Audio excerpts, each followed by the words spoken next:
So next Saturday, March 25th, we finally get the fight we've been waiting for a very long time, for years actually. And that bout, obviously, Caleb Plant versus David Benavidez. I'm going to be giving you guys my prediction for that fight. All of the fight details, such as the location, the records, etc., are down below in the description.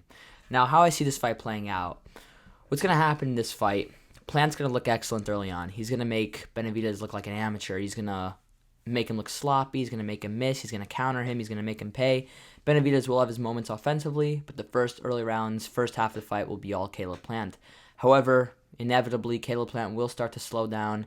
He will still look good and sharp, but he'll definitely be more gassed out, and Benavidez will start to break him down, go to the body, get Caleb Plant on the ropes, throw hooks to the body while Plant's on the ropes, throw uppercuts, and start to take over in the fight. Now, after 9 rounds or so, the fight will be really back and forth, very competitive. The judges will be all over the place. A judge here will have Plant up. A judge there will have Benavidez up. The judges are going to be very split after 9. However, all the momentum is on David Benavidez' side, and I see David Benavidez hurting Caleb Plant in the 10th round, landing bombs on him, landing big shots, and eventually getting Caleb Plant out of there. And I'm picking David Benavidez to win this fight by a 10th round TKO victory in a very good fight, and maybe arguably a come-from-behind win. There's a good chance Plant will be slightly up on the cards, but there's also a good chance that Benavidez will have won enough rounds in the second half of the fight to take the lead. But this is a really good fight, guys, and I'm picking Benavidez by a 10th round TKO victory. Now, for years, I was picking Caleb Plant to win this fight. When this fight was first discussed and when both fighters had a belt each, Plant the IBF and Benavidez with the WBC, I was picking Caleb Plant to win this fight by a competitive unanimous decision. But as times have changed, Caleb Plant has taken the Canelo defeat and has had some poor performances, specifically against Caleb Truax. And David Benavidez has gotten bigger and stronger and closer to his prime. My prediction has shifted, and I've changed my call to David Benavidez. Now, there's a very good chance Caleb Plant lasts the full 12 rounds. I think people are underestimating Caleb Plant's ability to survive this fight. And I do think Caleb Plant will bring his A game, just like he did against Canelo, and give a very good outing. However, I believe Benavidez is too big, too strong, and too powerful. Benavidez is going to look very poor early on, as I said. Plant is going to make him look like an amateur. He's going to counter him. He's going to make him pay. He's going to land some early flurries and look really sharp and flashy. But eventually, Benavidez is going to start to break him down and get him out of there. But this is going to be such a good fight. I really can't wait for it. It's a perfect style clash, and it's why I've been looking forward to this fight for a very long time. There's a lot of potential fights that could have been made at 168, specifically involving Jermall Charlo, but I always felt this is the most fun fight of all of them. Plant and Benavidez' styles are completely different, where Plant is the outboxer, the slickster, who outboxes, now finesses his opponents and makes them look amateur, makes them look poor, while Benavidez is a seek and destroy, come forward pressure fighter who's big, strong, and powerful. This is going to be such a fun fight. Caleb Plant, he does have a very long reach, 74 inches. However, Benavidez, this is a rarity, by the way, in Caleb Plant fights, has a longer reach than Caleb Plant. So Plant's not going to be able to use his size to outbox Benavidez the way he's been using against previous opponents, like he did against Canelo in spurts, like he did against Fagan Boots, like he did against Durrell, where he used his reach, he used his height, and was able to keep distance. Benavidez is a big, strong guy, and he's eventually going to get inside and break Caleb Plant down. I'm a fan of both fighters. I support both fighters. I'm very glad this fight's happening. May the best man win. But what I see happening, Benavidez has too much strength. Caleb Plant, the main reason I'm picking him to lose this fight is his cardio and his gas tank. Now, the truth is, Caleb Plant doesn't probably have bad cardio for a boxer, but the reason he gasses out so much is in the early rounds of the fight, and even in the mid-rounds of all of his fights, he exerts so much energy that he gasses out. He's a fighter that the first 6, 7, 8 rounds gives it 100%, fully gives everything he has, and in doing so, he sacrifices the later rounds in the fight. Even against Jose Uzcategui earlier in his career, back in January of 2019, he went all out early, dropped Uzcategui twice, dominated the first half of the fight, and basically sacrificed the later rounds because he had very little left in the tank.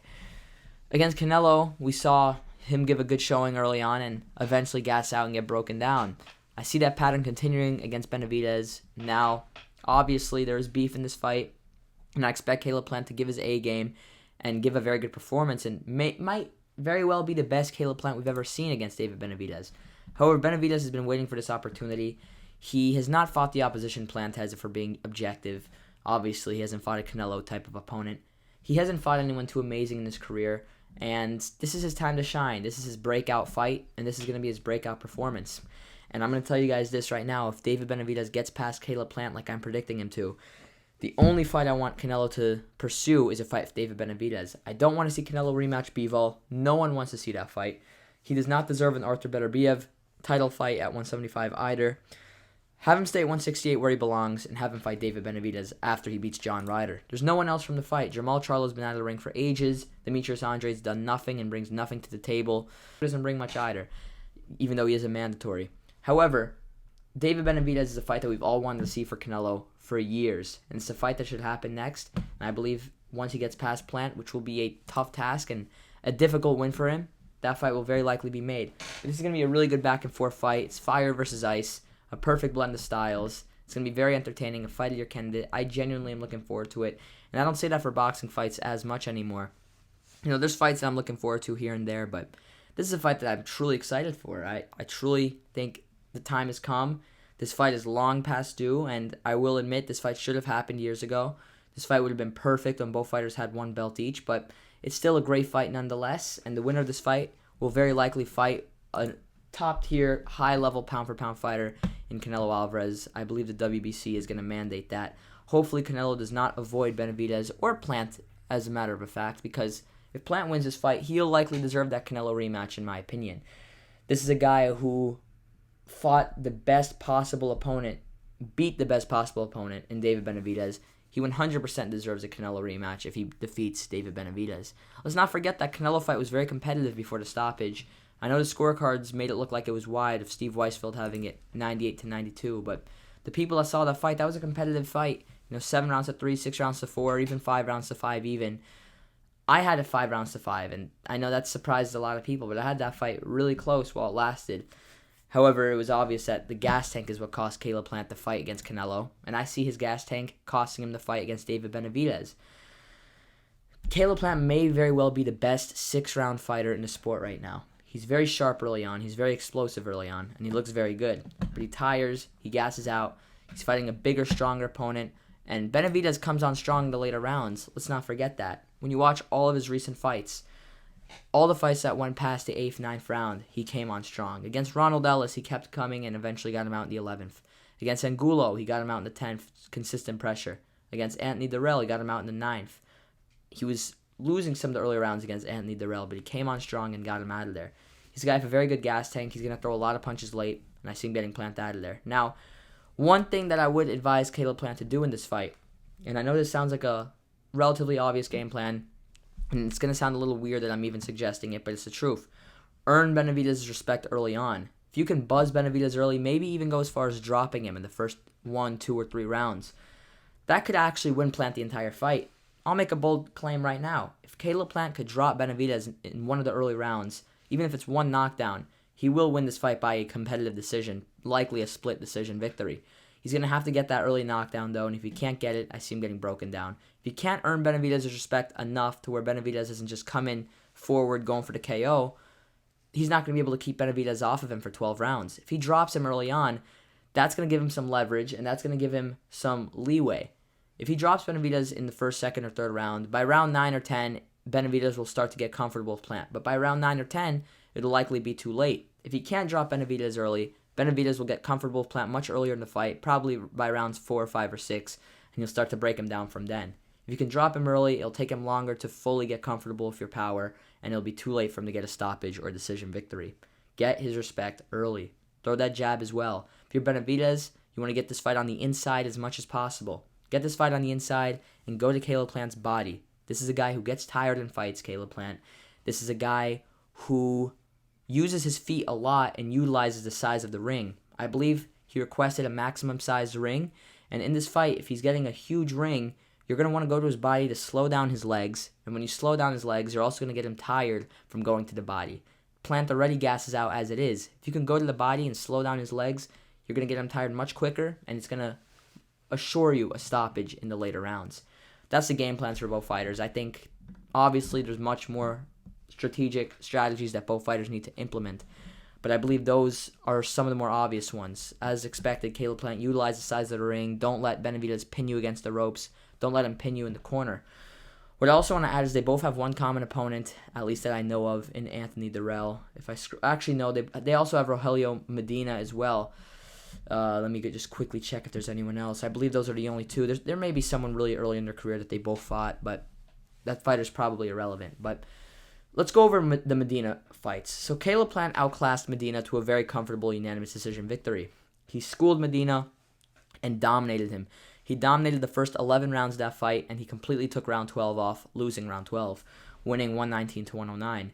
When it comes to Benavidez, Benavidez had a bit of a war with Rogelio Medina. He gave away a couple rounds early. He took a lot of shots early. However, he outworked Medina, and he dropped him in round 6, 7, and demolished him in the 8th round, getting the 8th round TKO victory. They both had dominant wins against Medina, but in different ways. We saw Benavidez took a lot more punishment against Medina and gave away more rounds. However, he was able to drop him 3 times and get him out of there. While Plant took minimum amount of damage, however, was not able to really hurt Medina or gain his respect too heavily, but won a comfortable decision.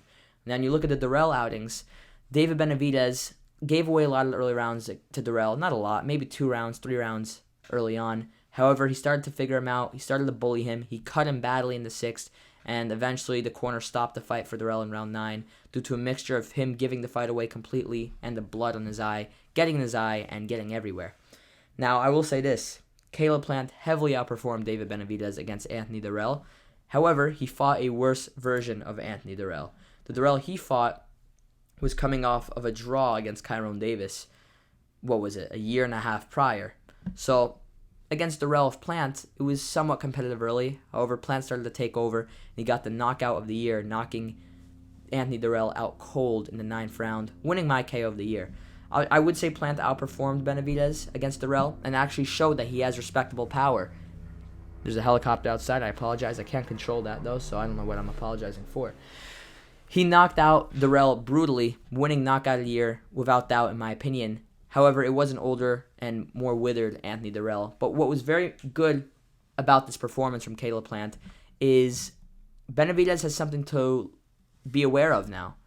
Plant showed he is a puncher. That's the first time in Plant's career since he's been on the scene that he showed fans that he can pop. I know he stopped Mike Lee. I know he stopped Fagan Boots. But that meant nothing. Those are both TKOs. Mike Lee was garbage. And Fagan Boots, that was just an accumulative beatdown.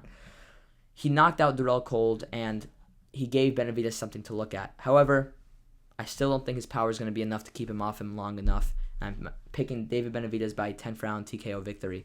This prediction has gotten longer than I expected it to. It's a very good fight. I'm very looking forward to it. It's going to be a fun night. Remember to comment your exact prediction in the comment section below. Whoever's the closest to predicting the fight will get their comment pinned for this video and will get a personalized shout out in my post-fight review.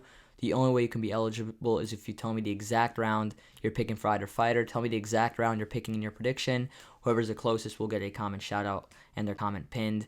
Tell me the exact round and the exact fighter. You guys tell me your thoughts in the comment section below. Thank you guys for watching. God bless, guys. Have a good one. I'll see you guys later. Peace.